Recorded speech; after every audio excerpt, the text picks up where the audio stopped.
Hello students, so today we are starting with the fourth chapter of history, that is history of India arts.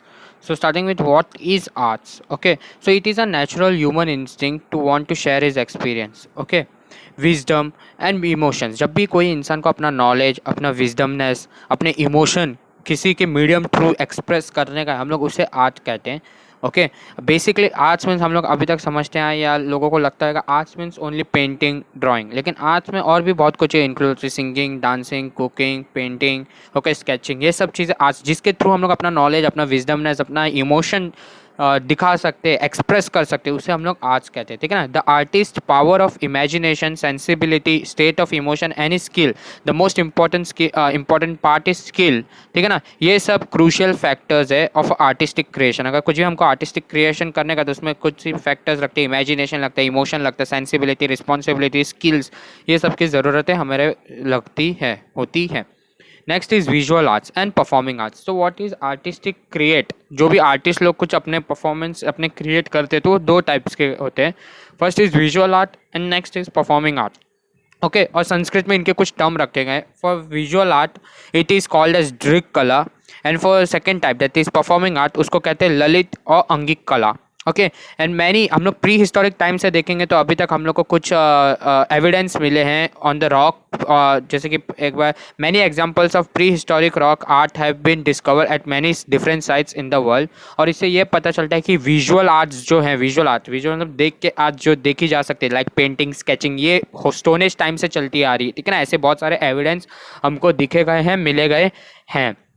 Okay, next is folk arts and classical arts. अभी arts में भी दो तरह different types के होते हैं, folk arts and classical art. There are two distinct tradition of arts, folk art and classical art. Folk art क्या होता है? फोक आर्ट मतलब ऐसे आर्ट, ऐसे अपने स्किल्स और नॉलेज, ऐसे टैलेंट, ऐसे स्किल्स जिसको हम लोग generation to generation pass on करते रहते हैं, लोगों को बताते रहते हैं उसके बारे में, और लोगों उसको बारे में पता चलते रहते हैं. जनरेशन टू जनरेशन हो सकता है एक ही फैमिली में कंटिन्यू हो, एक ही सोसाइटी में कंटिन्यू हो, एक ही सर्कल में कंटिन्यू हो रहा है, बट जनरेशन टू जनरेशन वो स्टोरी चलती जाती है और लोगों को पता चले. इसको कहते हैं folk art. Okay, folk art is a tradition that has continued from prehistoric times. Expression of folk art is a natural part of people's way of living. जिस तरह से लोग रहते हैं, अपना स्टैंडर्ड ऑफ लाइफ मेंटेन किए, जिस तरह से उन लोग सोसाइटी में जीते हैं, उस तरह से ही फोक आर्ट को भी एक्सप्रेस किया जाता है, लोगों के लाइफ को एक्सप्रेस किया जाता है with the help of folk art. And folk art is created by collective participation of the member in a social group. जब सोसाइटी के लोग साथ में आके कुछ काम करते हैं, उससे ही फोक आर्ट क्रिएट होता है. Meaning of the word folk ही means a people of the society. ठीक है ना. तो फोक आर्ट भी तभी क्रिएट होगा जब सोसाइटी के लोग साथ में आके कुछ अपना कॉन्ट्रीब्यूशन देके कोई आर्ट क्रिएट करेंगे. Okay, and on the other hand classical arts आते हैं. तो क्लासिकल आर्ट क्या होते हैं? क्लासिकल आर्ट्स के कुछ रूल्स एंड रेगुलेशन होते हैं, उसी के अंदर हम लोग ये आर्ट सीख सकते हैं. And okay, and if you want to master, if you want to get success in classical art, हमें उसको ट्रेनिंग काफ़ी करनी पड़ती है, हमें प्रैक्टिस काफ़ी सारी करनी पड़ती है, तभी हम लोग उसको मास्टर कर पाते हैं, हम लोग उसमें सक्सेस मिल पाती है हमें. Okay, so it needs a prolong training. Prolong मतलब लंबी ट्रेनिंग चाहिए रहती है अगर हमें क्लासिकल आर्ट्स में सक्सेसफुल बनना है तो. Okay, so now is style in art. Her art का अपना खुद का कुछ स्टाइल रहता है, खुद अपनी पहचान होती है. Okay, artist tend to have their own method of working. हर आर्टिस्ट जो भी आर्ट परफॉर्म करते हैं उनका खुद तरीका होता है किस तरीके से उन लोग अपना आर्ट परफॉर्म करेंगे. मेथड उनके अलग अलग रहते हैं हर आर्टिस्ट के. Okay, and when the method of this working of particular art is adopted by many different artist in a society, वो आर्ट स्टाइल बन जाता है, वो एक ट्रेडिशन बन जाता है. ठीक है ना. जब एक आर्टिस्ट का काम करने का तरीका काफ़ी लोग अडॉप्ट कर लेते हैं, काफ़ी लोग उसे अपना रहते हैं, तो एक वो ट्रेडिशन बन जाता है, और इसी ट्रेडिशन को हम लोग आर्ट स्टाइल कहते हैं. ओके, फॉर एग्जांपल जैसे कि हिंदुओं में भजन की काफ़ी आर्ट स्टाइल है, भजन गाने की. वहीं मुस्लिम लोगों में सूफी सॉन्ग का काफ़ी स्टाइल है, आर्ट स्टाइल है. Okay, various art styles develop in every culture. Her culture में एक आर्ट स्टाइल रहता है, जैसे कि मैं अभी भी एग्जांपल बताया. Which are the characteristics of certain period और रीजन. कोई रीजन के ऊपर हो सकता है ये आर्ट स्टाइल, कोई कल्चर के ऊपर हो सकता है, कोई पर्टिकुलर पीरियड के, जैसे कि पोवाड़ाज ऑफ शिवाजी महाराज के टाइम के काफ़ी फेमस है, तो ये एक आर्ट स्टाइल है, एक आर्ट कल्चर है. Such styles are helpful in studying art history. और इसी तरह से ये कल्चर और पीरियड के बारे में जब हम लोग को सॉन्ग्स या आर्ट पता चलता है तो उसकी तरफ से हम उसकी वजह से हमें हिस्ट्री के बारे में भी काफ़ी नॉलेज मिल जाता है, हमें हिस्ट्री के बारे में काफ़ी डिटेल्स मिल जाती है. Okay, so the next topic is about the Indian tradition of visual arts, that is दृक कला. So art of painting and sculpting are visual art. जिस आर्ट को हम लोग देख सकते हैं, दिस पेंटिंग और स्कल्पटिंग जो स्टोन के ऊपर किए जाते हैं, उसे हम लोग कहते हैं विजुअल आर्ट्स। नीचे एक बॉक्स दिया गया है, it is about Maratha style of painting, it is just का काइंड ऑफ एक्स्ट्रा नॉलेज। इसको रीड करना, अगर कुछ भी डाउट रहेगा तो you can ask me. Next is art of painting. Paintings are two dimensional.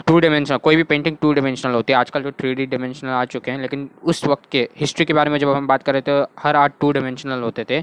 For example sketches होते थे, पेंटिंग्स होते थे, and paintings of different nature objects, और it can be of individuals, ठीक है ना। एंड वो काफ़ी डिफरेंट सरफेस यूज़ करके बनाते थे। उस वक्त तो ऐसा प्रॉपर ड्राइंग पेपर हुआ नहीं करता था, तो उन लोग काफ़ी डिफरेंट सरफेस पे अपनी ड्राइंग पेंटिंग स्केचेस करते थे। For example different surfaces such as rocks, walls, papers, canvas etcetera, just like earthen pots, मटके वटके पे उन लोग पेंटिंग करते थे। The mural of Bodhisattva at Ajanta cave. Mural means painting on the wall, उसको हम लोग कहते हैं म्यूरल। और Bodhisattva is a kind of a Buddhism, related to Buddhism religion, ठीक है ना।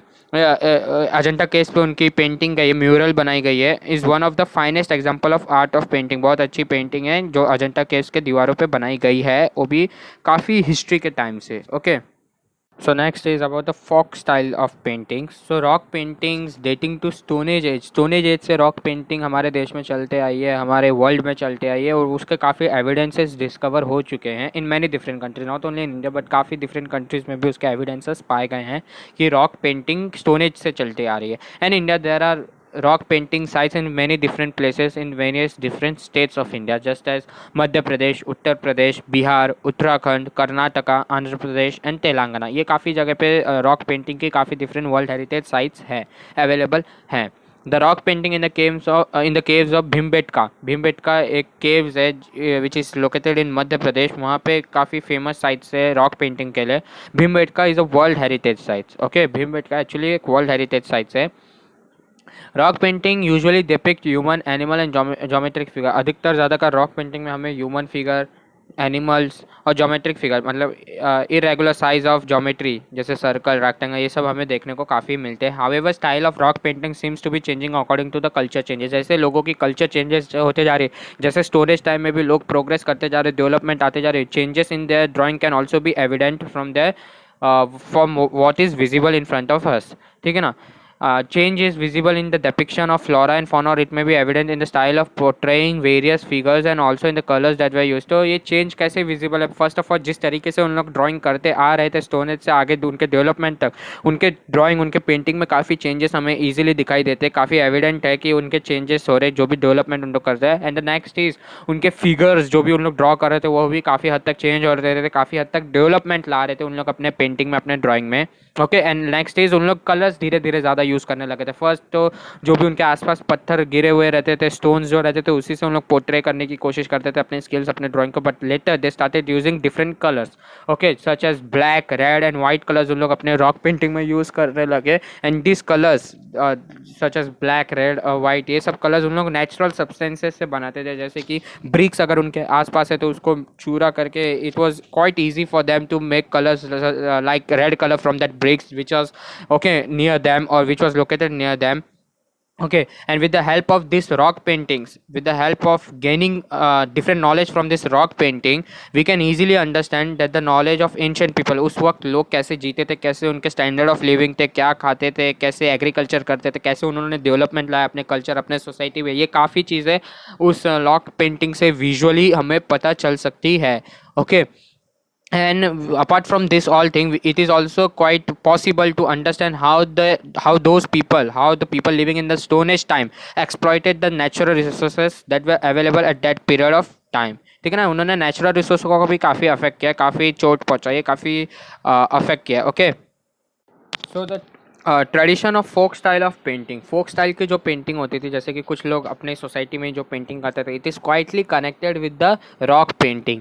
Okay, and custom such as, custom मतलब कुछ रीति रिवाज, such as decorating the house walls and कोटियाज, सच एज हम लोग उसको बोलते हैं रंगावली, जो ये हाउस अपने कोर्टयार्ड अपने घर के बाहर जो थोड़ी सी पेंटिंग वेंटिंग करते हैं using different figures and symbols and using various different paintings to narrate a story, ठीक है ना। अगर हम लोग केस पे भी आज तक देखेंगे तो उधर काफ़ी डिफरेंट पैनल्स ऑफ पेंटिंग्स रहते हैं, मतलब लगातार पेंटिंग बनाते हैं और वो कुछ एक स्टोरी डिपिक्ट करना चाहते हैं, कुछ एक स्टोरी बताना चाहते हैं, उससे हम लोग को कुछ सीखने को मिलता है, कुछ नॉलेज ज़्यादा मिलती है, and with it helps to develop regional styles of folk paintings. Okay, नीचे काफ़ी एक बॉक्स दिया गया है which is saying that it is interesting to know, तो एक काफ़ी फैक्ट हम लोग को बताया गया है, कुछ नॉलेज बताया गया है, उसको रीड करना। अगर कोई भी डाउट रहेगा तो एक बार पूछ लेना। Okay, so next topic is about the classical style of painting. Okay, so ancient Indian text जो काफ़ी पुरानी बुक्स हैं इंडिया में about saying about different knowledge, different art forms, okay, have explained various different aspects of arts in great detail. जो भी पुराने arts हैं उनको काफ़ी डिटेल में इन काफ़ी हिस्ट्री की बुक्स जो हमारे स्कॉलर्स लोगों ने लिखी है उसमें काफ़ी डिटेल में एक्सप्लेन किया गया है।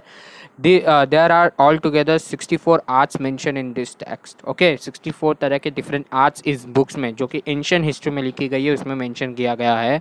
The art of painting is mentioned as Alekham, okay, Alekham और Alakhya Vidya in this. It is said to have 6 main aspects, ठीक है ना। अलेख्याम में 6 मेन एस्पेक्ट्स है जिसको ध्यान में रखना पड़ता है अगर हमें आर्ट फॉर्म में सक्सेस पानी है तो। Okay, and it is denoted as Shadanga. The ancient Indian scholar studies this aspects very minutely, काफ़ी डिटेल में उन लोगों ने इसे पढ़ाई की है जिन लोगों को आर्ट में अपना करियर बनाना था या आर्ट में अचीवमेंट कुछ करनी थी। दिस 6 एस्पेक्ट्स आर रूप भेदा, that is different shapes and form, painting के लिए डिफरेंट शेप्स एंड फॉर्म रखते हैं। ओके, प्रमाणा, that is proportionate depiction of various features of an image, अगर कोई भी इमेज हमें ड्रॉ करनी है पेंट करनी है तो उसका प्रोपोर्शनेट मतलब एकदम माइन्यूटली एक्यूरेट होना चाहिए पेंटिंग। ओके, कुछ भी इमेज इधर उधर ज़्यादा ऊपर नीचे नहीं होनी चाहिए। भाव, दैट इज एक्सप्रेशन, एंड लवण्य योजना, that is aesthetics. Aesthetics means you should be appreciating the beauty of anything जिसके बारे में भी हम लोग ड्रॉ करें। It can be nature, it can be any person, animals, okay, goddess, उसके एस्थेटिक्स मतलब उसके ब्यूटी को हमको अप्रिशिएट करना है उस पेंटिंग में। सदृश्यता और resemblance to reality, reality depict करने का हमें हमारी पेंटिंग में। एंड वर्णिक भंग which is colour composition, colour composition that is colour combination काफ़ी अच्छा होना चाहिए, काफ़ी अट्रैक्टिव होना चाहिए ताकि हमारे लोग हमारे पेंटिंग को देखें। और इंडिया में जो भी पुरानी टेक्स्ट थे, पुरानी बुक्स जो लिखे गए हैं उन्हीं के बेसिस पे हमारे टेम्पल के आर्किटेक्चर्स उस पर स्कल्पचर्स भी बनाए गए हैं, बिल्ड किए गए। It can be Puranas, Vastushastra etcetera, and इनकी वजह से ही different art forms, different painting, different sculpting हमारे टेम्पल आर्किटेक्चर में हुए हैं। Next is miniature painting in manuscripts. Manuscripts means hand written documents, और मिनिएचर पेंटिंग मतलब काफ़ी बारीकी से उसके ऊपर पेंटिंग, काफ़ी बारीकी से उसके ऊपर ड्राइंग्स बनाई गई है। Okay, so miniature painting in the early manuscript shows an influence of Persian style. हमारे मैन्यूस्क्रिप्ट्स, हमारे हैंड रिटन डॉक्यूमेंट्स में जो भी पेंटिंग स्टाइल रहती थी वो अधिकतर पर्शियन स्टाइल यानी कि मिडल ईस्ट की रहती थी। And this Deccan miniature style was developed under the patronage of Deccan सल्तनत। जब डेक्कन सल्तनत, जब साउथ में आदिल शाह, निज़ाम शाह लोग काफ़ी रूल कर रहे थे तो उनके टाइम से ये Deccan style painting that is miniature painting काफ़ी फेमस हुई थी। And during the rule of Akbar that is Mughal emperor, Mughal miniature style, जो भी मिनिएचर स्टाइल उस वक्त चलता था जो काफ़ी बारीकी से पेंटिंग होती थी उस वक्त, उसमें ब्लेंड, उसमें मिक्सचर आया इंडियन एंड पर्शियन स्टाइल का। पहले पर्शियन स्टाइल चलता था, फिर डेक्कन स्टाइल आया, फिर इंडियन एंड पर्शियन स्टाइल का मिक्स आया जब मुगल एम्परर अकबर रूल करना चालू किए तब से। Next is Western style of painting. So in the British rule, during the British rule, Indian artists came under the influence of Britishers or British artists, ठीक है ना। जब से हम लोग को ब्रिटिश रूल करना चालू किए ब्रिटिशर्स ने, तो इंडियन आर्टिस्ट जो थे उन लोग ब्रिटिशर्स के इन्फ्लुएंस में आने लगे। ब्रिटिशर्स किस तरह से अपना आर्ट परफॉर्म करते थे, उसको एक्सप्रेस करते थे, उसके इन्फ्लुएंस में आने लग गए। So an art school was establish under the leadership of James Wells and Scottish artist, Scotland के एक आर्टिस्ट ने, उन्होंने एक स्कूल डेवलप किया था in the times of Sawai Madhavrao Peshwe in Shaniwarwada in Pune. Pune में एक स्कूल जेम्स वेल्स ने तैयार किए थे जहाँ पे वो आर्ट सिखाएंगे स्टूडेंट्स लोग को। He had done a portrait of Sawai Madhavrao Peshwe and Nana Phadnavis, ठीक है ना। Gangaram तंबट, a Marathi artist who worked with Wales, deserves a special mention here. तो Gangaram तंबट who was working with James Whale deserves to get a name mention in this textbook. Okay, so Gangaram Tambat made various drawings of the rock cut caves at Verul and Karle. Okay, some of his paintings are still in preserved at Yale Center of British Art at the Yale University. England में British में अभी भी उनके काफ़ी paintings को preserve करके show में रखा गया है. Exact portrayal of the object of painting is the characteristics of European style. तो यूरोपियन स्टाइल किस तरीके से अपना आर्ट परफॉर्म करते थे, किस तरीके से अपना पेंटिंग को सामने रखते थे. तो एग्जैक्ट पोर्ट्रेयल, जिस तरीके से सामान आपको सामने दिख रही है उसी एग्जैक्ट तरीके से पेंट उसको करना, उसको ड्राइंग करना, ये उनका कैरेक्टरिस्टिक्स था अपने आर्ट को परफॉर्म करने का, एक्सप्रेस करने का. And number of renowned artist were trained in the J school of art and industry. तो J school of art which is situated in Mumbai, अभी भी ये स्कूल बच्चों को आर्ट सिखाता है, पेंटिंग सिखाते हैं. उधर काफ़ी लोग सीखे थे आर्ट्स और ट्रेंड किए थे और काफ़ी फेमस हुए थे अपने लाइफ में आगे जाके. Which was establish in the year 1857 offering courses in European style of painting. ठीक है ना, ये school European style of painting को सिखाता था, स्टूडेंट्स को इंस्पायर करता था. And Pestonji Boman ji who was one of the student of J art school of arts and industry, बाद में इन्होंने जाके अजंता पेंटिंग्स के रेप्लिका की which was quite difficult. And Ajanta painting is world class in itself. ठीक है ना, पहले ही से ही इतनी फेमस है, उसकी भी रेप्लिका बनाना किसी के लिए इतना आसान नहीं था. But Pestonji Boman ji who was the alumni who was the student of this school J school of arts and industry, उन्होंने उसके रेप्लिका, उसकी कॉपी बनाई थी. ओके, सो नेक्स्ट है स्कल्पचर और आर्ट. तो स्कल्पचर्स आर थ्री डायमेंशनल, क्योंकि हम लोग उसको देख सकते हैं, फील कर सकते हैं. It is three dimensional art such as images, statues, pots, objects, ये सब स्कल्पचर्स में आते हैं. And for creating a structure you either need the rock, पत्थर को तोड़ के काव करके स्कल्पचर बनाए जाते हैं, या मेटल पे काव करके स्कल्पचर बनाए जाते हैं, या फिर either you need the clay. Okay, rock sculptures are made by carving. Metal sculptures are made with the help of moulds, different shapes देने के लिए मोल्ड्स रहते हैं डिफरेंट सारे. And clay sculptures are made either directly with by using hands और by using different moulds. Okay, moulds are the kind of a structure which is used to give the shapes. Okay, the entire temple of Kailasa at Veral is a unique monolithic sculpture. Monolithic sculpture मतलब ये पूरा जो temple है कैलासा का, it is made out of a single large giant rock. एक ही बड़े पत्थर को काव करके तोड़ मोड़ के एक पूरा टेम्पल बनाया गया है. The lion capital of Ashokan pillar, जो हमारा नेशनल एम्बलम ऑफ इंडिया है, वो भी which was found at Sarnath, ये भी एक तरह का स्कल्पचर है, क्योंकि it is made up of stone और स्टोन को काव करके हम लोग ने इससे स्कल्पचर बनाया है. Next is folk style of sculptural art. तो स्कल्पचरल आर्ट इंडिया में तब से है जब से पेंटिंग इंडिया में चलती आ रही, दैट इज स्टोन एजेस. ठीक है ना, पेंटिंग और स्कल्पचरल आर्ट साथ साथ हैंड इन हैंड चलते आए हैं इंडिया में, dating back to stone ages. So ये चालू कब से हुआ, कैसे हम लोग पता लगा सकते हैं. तो ये स्टोन एज में, जब स्टोन एज मैन लोग पत्थर से अपने टूल्स बनाते थे for hunting down the animals, तब से हम लोग कह सकते हैं कि स्कल्पचर बनना इंडिया में चालू हो गया. क्योंकि carving out of weapon from a stone is a kind of a technique that we use in sculpture or sculpturing. ठीक है ना, the custom of making clay images for rituals, मूर्ति जो बनाई जाती है क्ले से, मिट्टी से, गीली मिट्टी से, वो भी एक तरह का स्कल्पचर ही है. ठीक है ना, हाँ, is prevalent in India for rituals. Ritual पत्थर पूजा करने के लिए आज भी हम लोग भगवान की मूर्तियाँ बनाते हैं क्ले से, और ये आज भी चलता है. It is still prevalent in India, और ये कब से बनता है, since Harappan times, and it is continue till today. Like in many regions such as Bihar, Bengal, Gujarat, Rajasthan, ये सब जगह अभी भी ये काम, स्कल्पचरिंग का काम चलते हैं, काफ़ी फेमस है. द गणेश आइडल्स, जो मूर्तियाँ बनती है गणपति बप्पा की. Okay, mask of Gauri, bull figurines made for festival for Bailpola. And wooden memorials, Veeragals, जिसको हम लोग मेमोरियल स्टोन कहते हैं, ग्रेवयार्ड के यूज़ होते हैं. The decorated clay storage bins, clay से कुछ बीन्स बनाए, कुछ मटके बनाते, पॉट्स बनाते. It is all the kind of a sculpture. Sculptures में काफ़ी यूज़ होते हैं, काफ़ी फेमस है. Are few examples of a folk tradition of sculptural arts. Okay, so next topic is the classical style of sculpture or arts.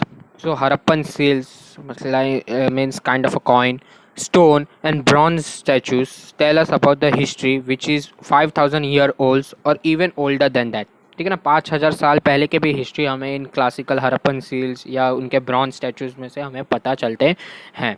Okay, it is said that the tradition of carving out the stone sculptures of large size began in the Mauryan period. तो बड़े बड़े पत्थरों से sculptures बनाना, ये style कब से शुरू हुआ था? It was started in the Mauryan period which is before Christ era.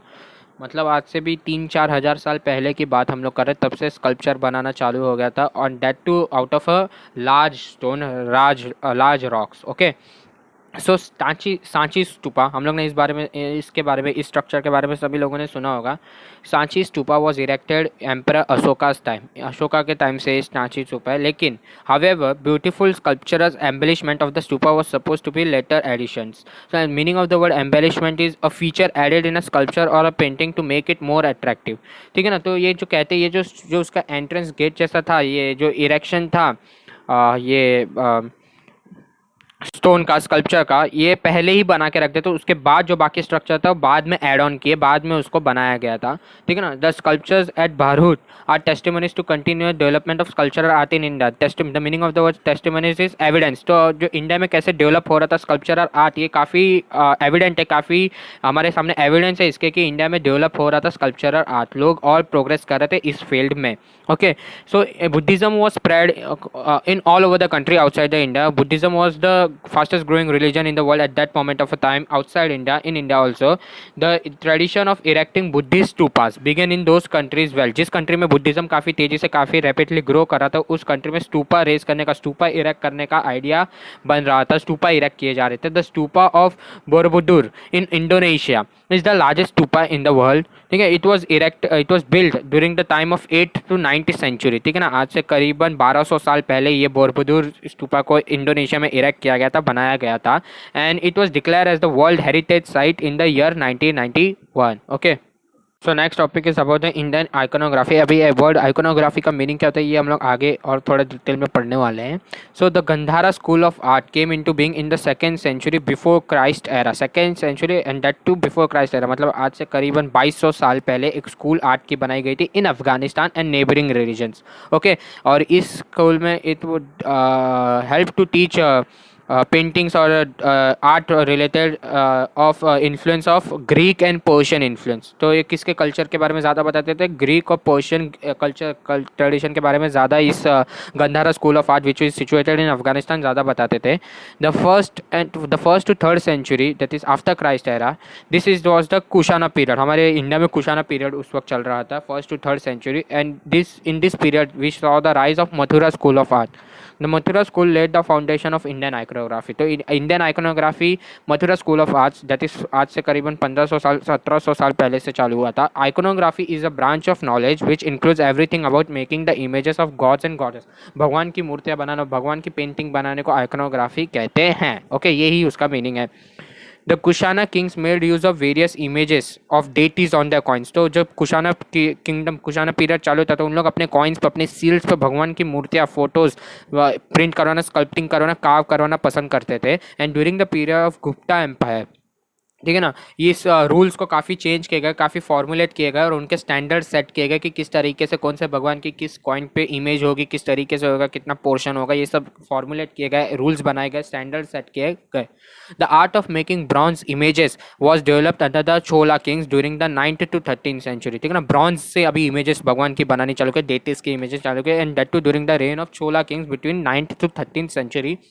Bronze idols of gods and goddess like Shiva, Parvati, Nataraj, Lakshmi, Vishnu etcetera way made in the period. तो छोला Kings के period में भगवानों की bronze की मूर्तियां बनाने जाने लगी, which was quite famous, which was prove turn out to be quite famous for the people living in those period that is from 9th to 13th century. तो ये था इंडियन आइकोनोग्राफी. ओके.